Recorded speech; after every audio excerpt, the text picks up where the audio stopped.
A 19-year-old German soldier knelt in Belgian snow with his hands raised, certain he would die within the hour.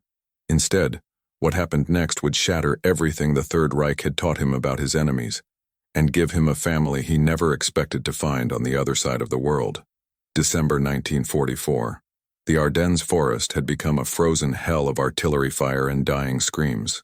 Hans Friedrich Weber pressed his back against a shattered oak tree, his Wehrmacht uniform stiff with ice and blood that wasn't his own. Around him, the Battle of the Bulge raged with the desperation of a Reich making its final gamble. Hitler had thrown everything into this offensive, and boys like Hans, conscripted at 17 from the streets of Königsberg, were the fuel for that last desperate fire. The Americans were closing in.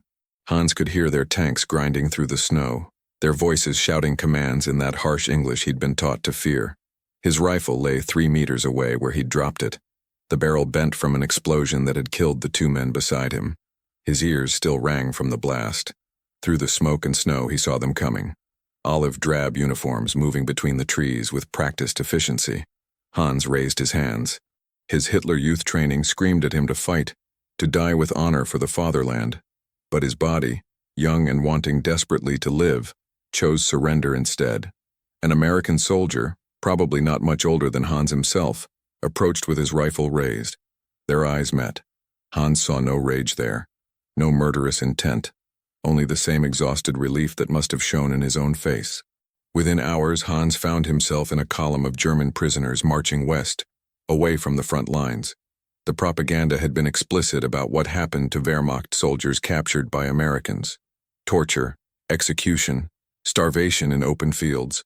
Yet that first night, in a temporary holding area behind Allied lines, Hans received hot soup, a wool blanket, and medical attention for the shrapnel cuts on his face. He ate slowly, confused, waiting for the cruelty to begin. It never did. The journey from Belgium to America took 6 weeks. First came the processing centers in France, where Red Cross workers cataloged names and photographed faces for international records. Hans stood in line with hundreds of other prisoners, most of them teenagers like himself, all wearing the same expression of bewildered survival. They were fed regularly. Guards spoke curtly but without violence. The Geneva Convention, Hans learned, was not merely propaganda.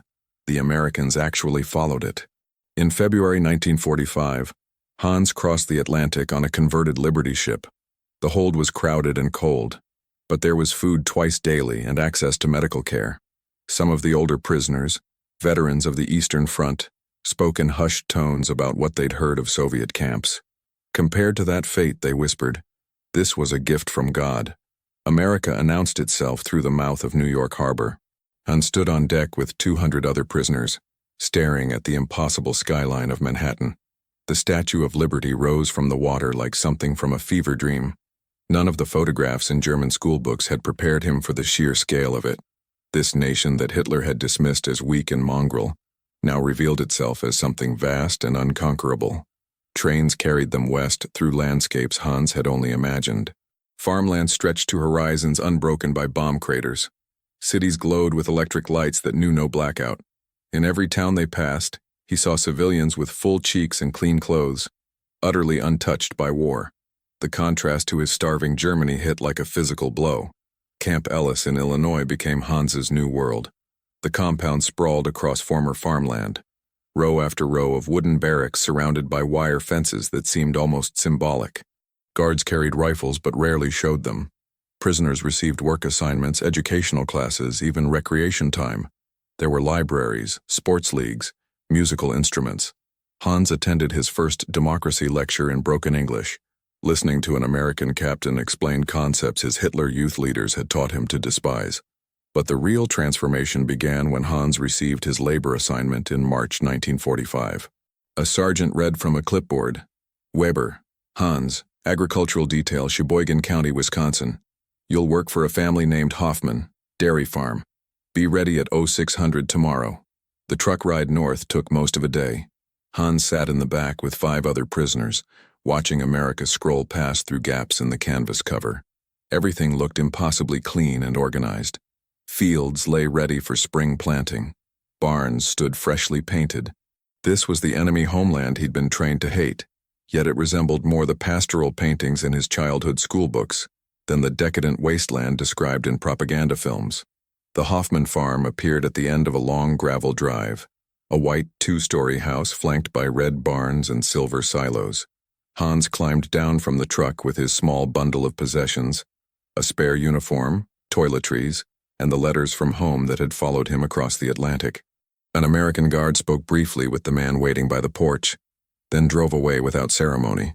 John Hoffman stood about 6 feet tall, maybe 50 years old, with the broad shoulders and weathered hands of someone who'd worked land his entire life. His face carried lines of grief so deep they might have been carved there. He studied Hans for a long moment, neither welcoming nor hostile, just measuring. "You speak English?" John asked. "Little bit," Hans managed. "I learn." Martha Hoffman emerged from the house, wiping her hands on an apron.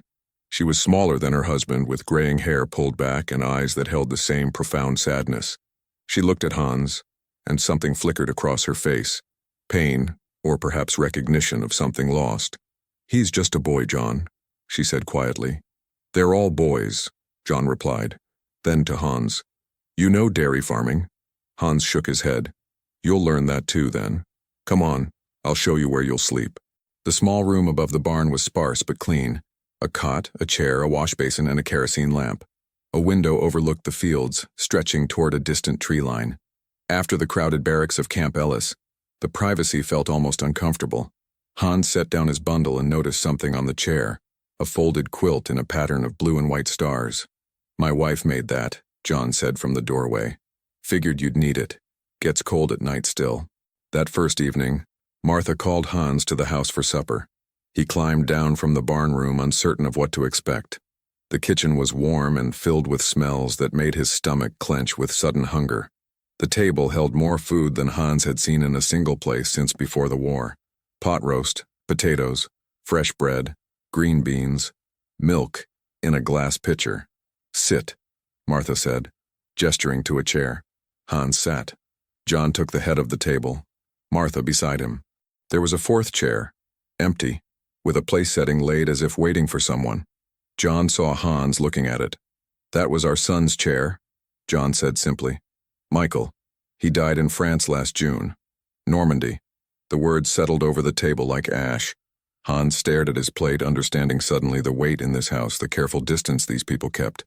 Their son had died fighting Hans's countrymen, and now here sat a German boy at their table, alive while Michael lay in foreign soil. "I am sorry," Hans said quietly. The English words felt inadequate. Martha's eyes glistened, but her voice remained steady. "So are we. Now let's eat before it gets cold." The routine established itself quickly. Hans woke before dawn to the sound of roosters. He learned to milk cows with hands that had only known rifles and entrenching tools. John taught him with patience that surprised them both, how to check for mastitis, how to read the animal's moods, how to repair fences and operate machinery that seemed miraculous in its efficiency. American farming ran on gasoline and electricity, while German farms, Hans remembered, had still used horses. The work was hard but honest. Hans found unexpected peace in the rhythm of it, the warm smell of the dairy barn, the satisfaction of physical labor that built instead of destroyed, the simple exchange of effort for purpose. Each evening he returned to his room above the barn, exhausted but clean, free of the moral filth that had coated him during the war. Weeks passed. Spring transformed Wisconsin into something green and alive. Hans's English improved through daily conversation and the radio that played during meals. He learned American idioms and baseball scores and how to laugh again at simple things. Martha baked bread twice weekly and always brought a fresh loaf to his room. John taught him to drive the tractor, trusting him with equipment worth more than Hans's family had ever owned. Then came the letters. The first arrived in April 1945, forwarded through the Red Cross mail system. Hans recognized his mother's handwriting on the envelope, and his hands trembled as he opened it. The letter was dated January, written before he'd even arrived in America. His mother wrote about the cold, about food shortages, about his sister helping clear rubble from bombing raids. She wrote about hoping the war would end soon, about praying Hans was alive somewhere, about waiting for his father to return from the Eastern Front. Hans wrote back immediately, his German words cramped on the precious paper. He told her he was safe, that he was in America, that she shouldn't worry. He described the farm in careful detail, leaving out the parts about plenty and peace that might sound like betrayal. He mailed it through the camp postal system and began the long wait for a response. The second letter arrived in May, just after Germany's surrender. It came not from his mother but from a Red Cross official in Berlin. Hans sat on his cot and read the typed German with growing numbness. His father had been killed in combat near Stalingrad in 1943. His mother and 13-year-old sister had perished in the firebombing of Dresden in February 1945. The same month Hans had been eating hot meals on an American ship. Königsberg, his hometown, was now under Soviet occupation and being emptied of German civilians. The Red Cross had no record of any surviving relatives. Hans folded the letter with mechanical precision. He walked out to the far field where John was inspecting a fence line. John looked up, saw Hans's face, and set down his tools without a word. "They are dead," Hans said in English. "All of them. My mother, my sister, my father before. All dead." John didn't offer empty comfort.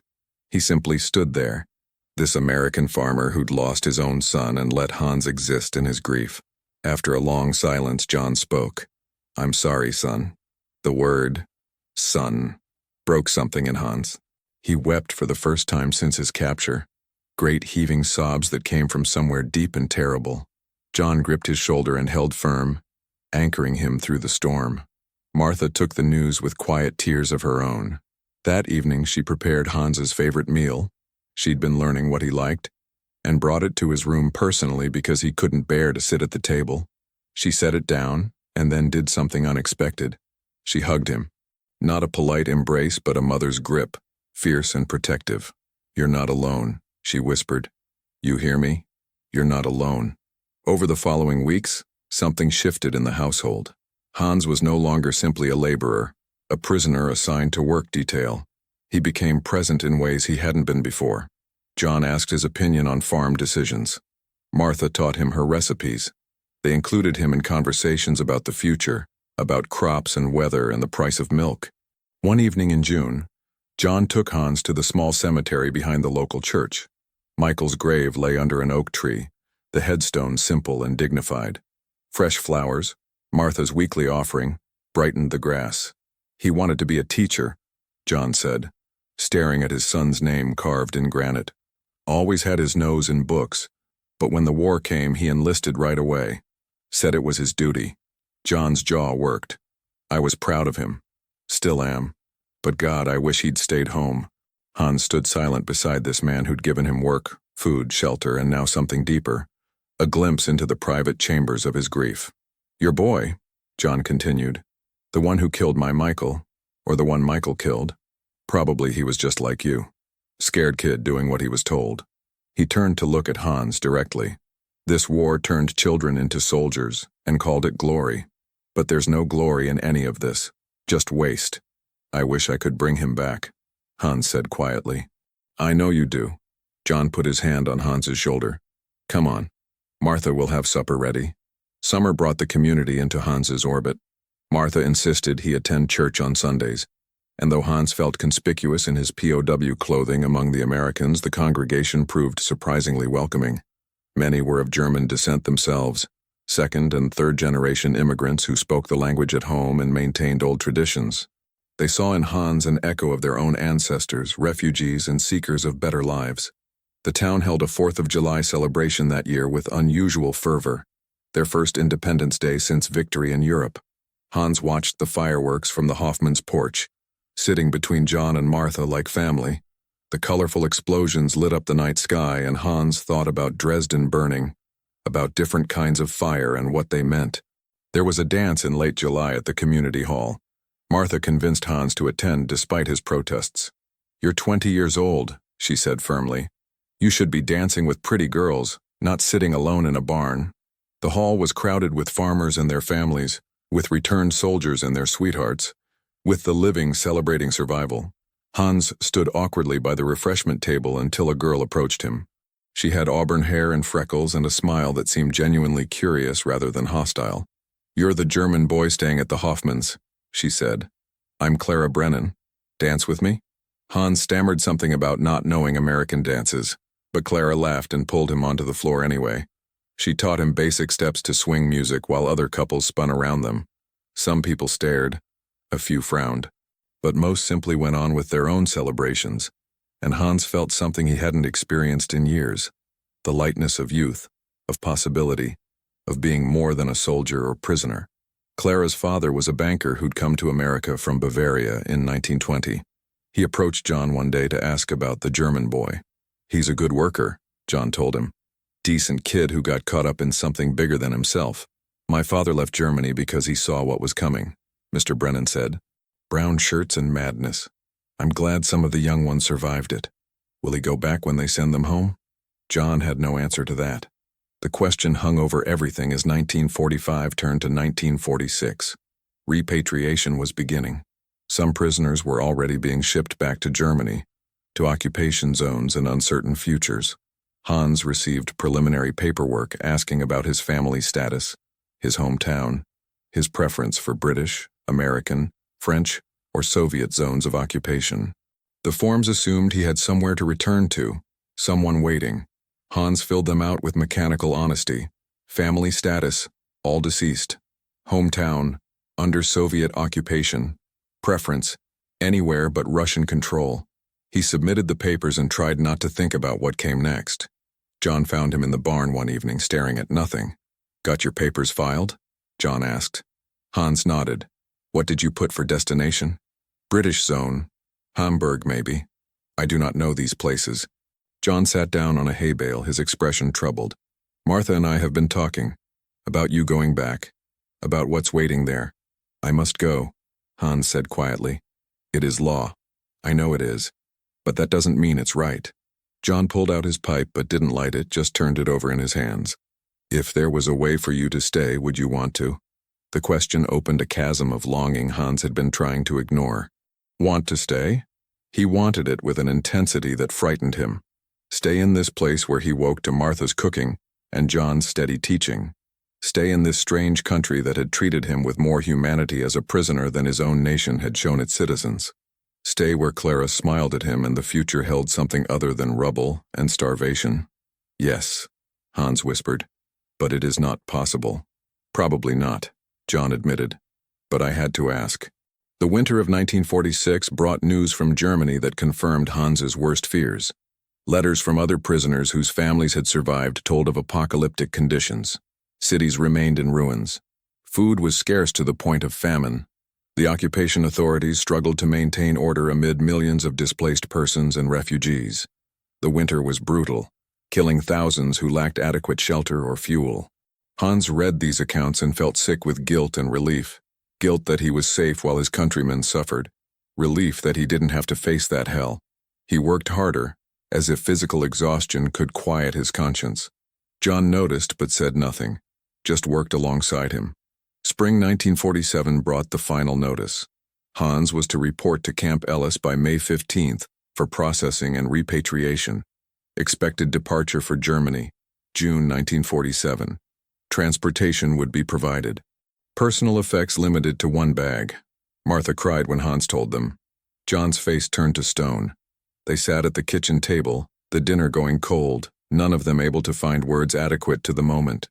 "Maybe something will change," Martha said desperately. "Maybe the rules won't change," John said quietly. "I already checked. Talked to our congressman. Unless he has American family willing to sponsor him, and even then," he shook his head. Hans felt numb. "I am grateful for everything. You have given me so much. More than I deserve." "Don't," John said sharply. "Don't talk about deserving. You're a good young man who got dealt a bad hand. That's all this is." The final 2 weeks passed in a strange, suspended state. Hans completed his chores with extra care, wanting to leave everything in perfect order. Martha cooked his favorite meals nightly. John taught him the last skills he could think of, as if enough knowledge might somehow protect him across the ocean. Clara came to say goodbye 3 days before his departure.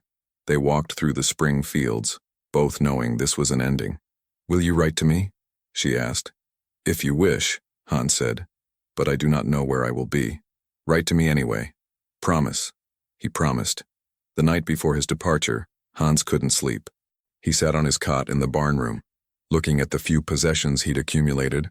A baseball glove John had given him, a book of American poetry from Martha, the quilt he'd slept under for 2 years. He could take almost none of it. "One bag," the order said. Around midnight, he walked to the house. The kitchen light was on. John sat at the table with a bottle of whiskey and 2 glasses.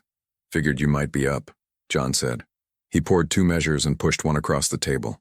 They sat in silence, drinking slowly. The clock on the wall ticked away the final hours. Finally, Hans found the courage to speak the words that had been building in his chest for months. "Sir," he began, his voice rough, "can you be my father?" The question hung in the kitchen air like something physical. John's hand tightened around his glass. His eyes reddened. "I wish I could, son," John said, the words thick with emotion. "God knows I wish I could. I have no one else." Hans continued, the words tumbling out now. "No family, no home. When I go back, there is nothing. But here," his voice broke, "here I have you and Martha. Here I have been son again. Please, I do not want to go back to nothing." John stood abruptly and walked to the window, his back to Hans. His shoulders shook. When he spoke, his voice was barely controlled. "Do you think I don't want that? Do you think Martha and I haven't talked about it every night since that damn notice came?" He turned around, tears on his weathered face. "You've been the son we lost. Having you here, teaching you things, watching you laugh again, it gave us back something we thought was gone forever. Then let me stay," Hans pleaded. "I can't." John's fist hit the counter. "The law won't allow it. I've talked to every official I can reach. Without American relatives, without some legal exception, you have to go. And if I tried to hide you to keep you here illegally, they'd send you back anyway and I'd go to prison. Then what good would I be to you?" Hans buried his face in his hands. "I am afraid. I am so afraid of going back." John crossed to him and gripped his shoulders hard. "Listen to me. You're strong. You've survived worse than what's waiting there. Germany will rebuild. It has to. And you'll be part of that." He pulled Michael's pocket watch from his vest. "This was my son's. I want you to have it. Keep it with you. And remember that somewhere in Wisconsin you have a mother and father who love you."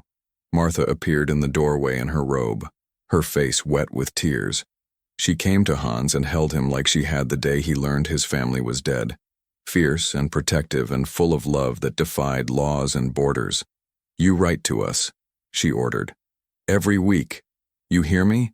We'll send packages. Money if we can. You're our boy and that doesn't change because of some government paperwork." Morning came too soon. The army truck appeared at the end of the drive at 6 a.m. sharp. Hans stood by the porch with his single bag. Inside it the watch, some clothes Martha had packed, American work boots John insisted he take, and photographs of the farm and the 3 of them together.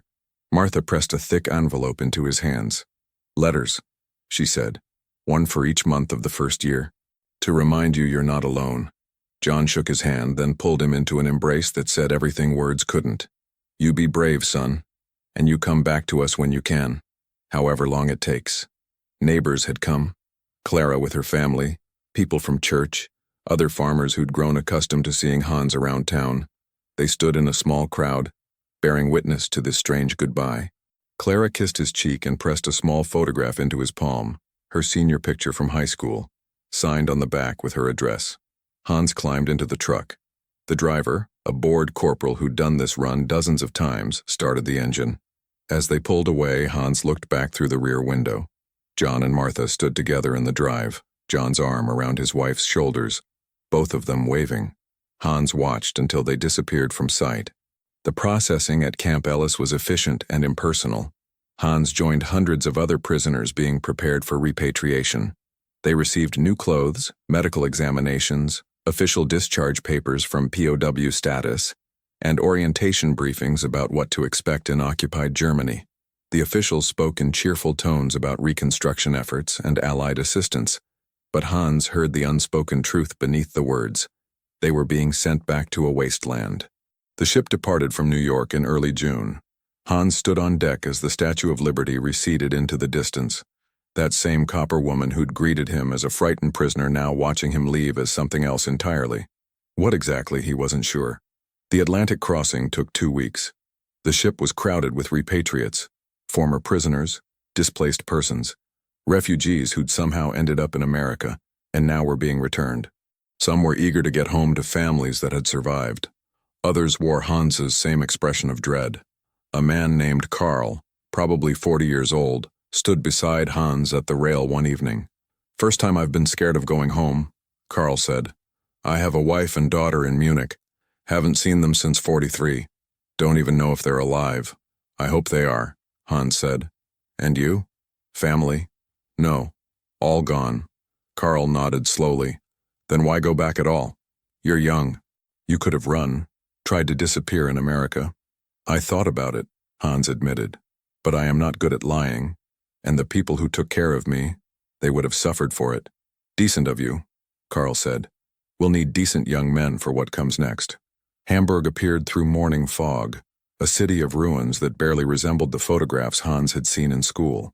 The harbor still functioned, but vast stretches of the waterfront lay in rubble. Entire neighborhoods had been erased by firestorms. The ship docked at a makeshift pier and the repatriates filed down the gangway into British-occupied Germany. Processing centers sorted them by origin and destination. Hans's papers listed Königsberg, but that city no longer existed in any accessible form. Renamed Kaliningrad, fully Soviet now, its German population expelled or dead. Officials directed him instead to refugee camps in the British zone. The camp outside Hamburg was a city of tents and temporary shelters housing thousands. Displaced persons from across Eastern Europe, mixed with returning POWs and local Germans whose homes had been destroyed. Food came from British Army rations, adequate but bland. Work crews formed daily to clear rubble and reconstruct infrastructure. Hans joined them. The labor was different from farm work. Instead of building and growing, he spent his days dismantling what had been destroyed, hauling bricks, sorting salvageable materials, slowly erasing the evidence of bombs and battles. Around him worked men of all ages and women who'd taken on physical labor when their husbands didn't return. The Trümmerfrauen, they were called, rubble women. They worked with grim determination, passing broken bricks in long chains, rebuilding civilization one handful at a time. Hans wrote to the Hoffmans as promised. He described the camp, the work, the slow process of registering for housing and ration cards. He tried to keep his tone hopeful, but he suspected they could read between his careful lines. Their first package arrived in August, a miracle of American abundance wrapped in brown paper. Coffee, chocolate, canned meat, soap, cigarettes that served as currency. Martha had included warm socks she'd knitted herself and a letter full of farm news and encouragement. John wrote about the harvest, about missing Hans's help with the milking, about the extra place still set at the dinner table. Hans rationed the supplies carefully and traded cigarettes for essentials. The chocolate he saved for children in the camp who'd forgotten what sweets tasted like. Their amazement made him think of Martha's kitchen, of abundance and safety in a world that seemed increasingly like a dream. Seasons passed.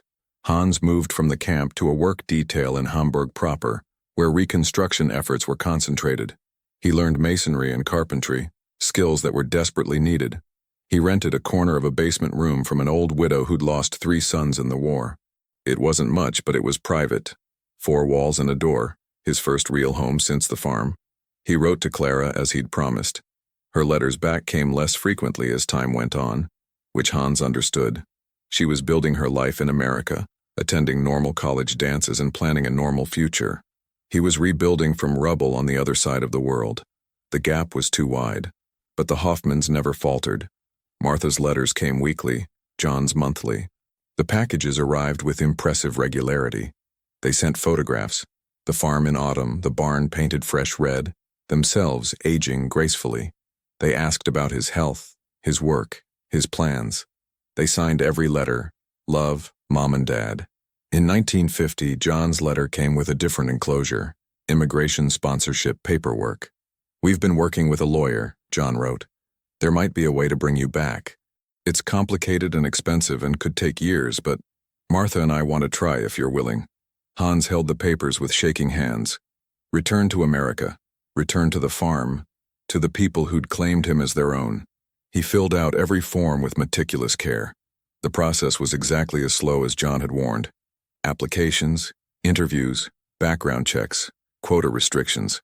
Germany was rebuilding and the occupation was gradually lifting, but emigration to America remained difficult. Hans waited and worked, and kept writing letters. In 1952, the approval came through. Hans held the visa and immigration papers and couldn't quite believe them. He was 27 years old, had spent 5 years in Germany rebuilding a country that would never fully feel like home again. Now he had permission to leave it. The journey back across the Atlantic was nothing like his first crossing. This time Hans traveled as a free man on a commercial liner, his passage paid for by the Hoffmans. He stood on deck watching America approach with his heart hammering. 3 years since he'd been forced to leave. 7 years since he'd first seen this coastline as a prisoner. John and Martha met him at the Immigration Processing Center in New York. They looked older, grayer, but their faces lit up when they saw him. Martha ran to him and held on like she'd never let go. John gripped his hand, then pulled him into a hug that lasted long minutes. "Welcome home, son," John said. The farm had barely changed. Same white house, same red barns, same fields rolling to the horizon. But Hans had changed profoundly, and returning to it felt like stepping into a dream he'd thought lost forever. His old room above the barn had been maintained exactly as he'd left it, the star quilt folded on the cot. The community welcomed him back with surprising warmth. People remembered the German POW boy who'd worked hard and won their respect. Now he returned as an immigrant, as an American in the making. Clara was married to a local accountant and had a baby daughter, but she visited with her family and told Hans she was glad he'd made it back. Hans became John's official partner in running the farm. He learned the business side, accounts and planning and negotiations with distributors. In 1957, he became an American citizen in a ceremony at the county courthouse. John and Martha sat in the front row, beaming with pride as Hans swore his oath of allegiance.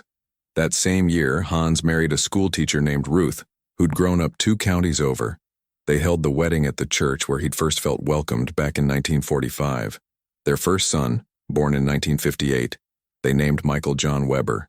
When John held his tiny namesake for the first time, he cried openly. The farm prospered through the 50s and 60s.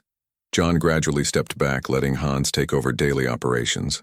Martha thrived in her role as grandmother, spoiling Michael and his younger siblings with the same love she'd once shown a frightened German boy. The past was never forgotten, but it became part of a larger story, one of redemption and second chances. John passed away in 1978, Martha following him 2 years later. Hans buried them next to Michael in the church cemetery and felt the particular grief of losing parents for a second time. But they'd given him 25 more years than he'd expected, and a life beyond anything he could have imagined kneeling in Belgian snow. In 1985, Hans returned to Germany for the first time since leaving. His son Michael accompanied him, now a young man curious about his father's origins. They flew into Hamburg and Hans barely recognized it. Rebuilt, modernized, prosperous. The rubble was gone. Glass and steel towers rose where ruins had stood. They visited what had been Königsberg, though it remained Soviet territory and difficult to access. The German city of Hans's childhood had been completely erased, replaced by a Russian one. Standing at the border, Hans felt only distance from it. This place had stopped being home long ago. Back in Hamburg, they walked through the reconstructed city center. Hans showed his son approximately where the camp had been, where he'd worked carrying bricks and dreaming of return. "It must have been hard," Michael said, "coming back to this." "It was," Hans agreed. "But I was lucky. I had somewhere else to go. People who wanted me. Most didn't have that." Before flying back to Wisconsin, Hans visited the American cemetery in Normandy.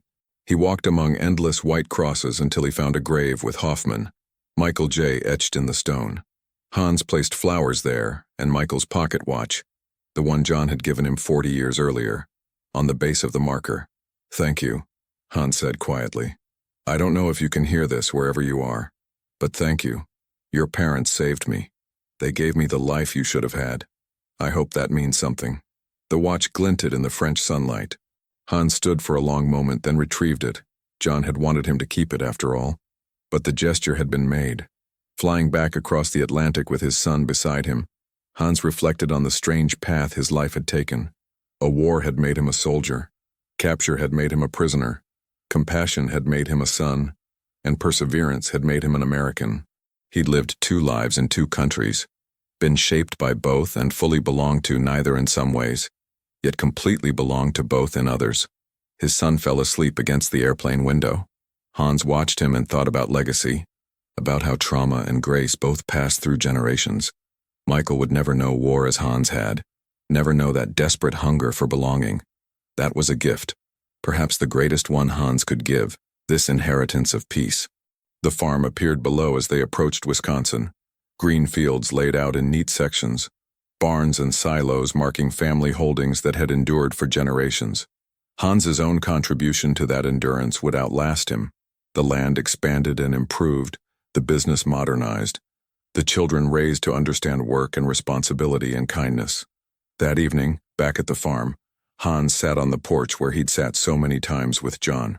His grandchildren played in the yard, their laughter carrying across the fields. Ruth brought him coffee and kissed his forehead before going back inside. Everything familiar, everything earned. Hans thought about that desperate question asked 40 years earlier in this very spot. Can you be my father? John had said he wished he could, and then had spent the rest of his life making it true despite the legal impossibility. Sometimes the greatest victories weren't achieved through force but through quiet, persistent love that refused to recognize the boundaries others tried to impose. 400,000 German POWs had passed through America during the war. Most returned to Germany and rebuilt their lives there. Some stayed through various legal mechanisms. All carried home stories that complicated the simple narratives of enemies and allies. Hans was just one of them, but his story contained multitudes. The power of ordinary people to choose compassion over hatred, the possibility of redemption after complicity, the truth that families can be made as well as born. The sun set over Wisconsin fields. Hans finished his coffee and stood to go inside, home in the deepest sense, in the place where a desperate plea had been answered, not with law or logic, but with love. That, he thought, was worth more than any victory on any battlefield. Sometimes the greatest triumph was simply calling a stranger's son and meaning it all the way to the bone. If this story moved you, please take a moment to like this video. It helps more people discover these forgotten chapters of history. If you're not already subscribed, hit that subscribe button and turn on notifications so you never miss stories of courage, compassion, and the human spirit that transcend the boundaries of war. Most importantly, I want to hear from you in the comments below. Did your family have experiences with POWs during World War II? Do you know stories of enemies who became friends or strangers who became family? Share your thoughts, your questions, or even your own family histories. These stories matter, and your voice keeps them alive. Thank you for watching, for remembering, and for understanding that sometimes the greatest victories happen not on battlefields, but in quiet acts of kindness that echo across generations. I'll see you in the next video.